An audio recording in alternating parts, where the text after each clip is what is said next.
Prilikom posete Pančevu, Dalibor Nakić, predsjednik Nacionalnog saveta Romske nacionalne manjine, i Pava Novakov-Čabrilovski, predsjednica izvršnog odbora saveta, obradovali su najmlađe u Ritskoj ulici.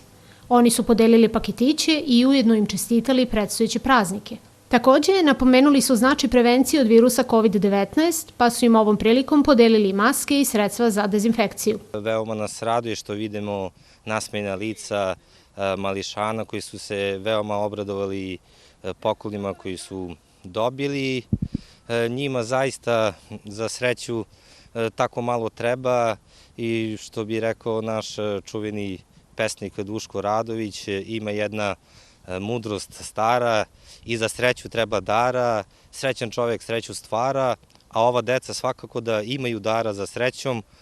Na nama starijima je da se potrudimo, da im pomognemo da oni do te sreće dođu, i mi smo želeli da im pokažemo da je Nacionalni savet Romske nacionalne manjine tu da brine o njima i da ćemo se naravno uvek truditi da zajedno sa pre svega našim partnerima, sa gradom Pančevom, sa nadležnim ministarstvima, ali i sa inostranim partnerima, da im naravno obezbedimo adekvatne uslove za život, učenje i igru.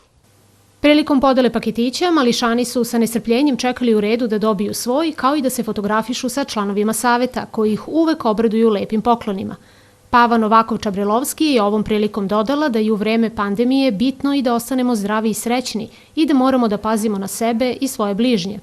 Ova godina je puna izazova i još jednom nas je podsjetila da nam je zdravlje na prvom mestu, zato koristimo ovu priliku da svoj ovoj dečici i našim dragim gledaocima poželim dobrog zdravlja.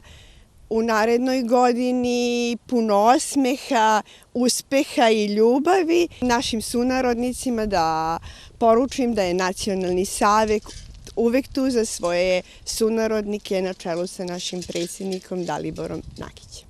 Godinu koja je u mnogome izmenila naše živote, zahvaljujući poklonima, najmlađi stanovnici romskog naselja u Ritskoj ulici ispratiće sa osmehom na licu.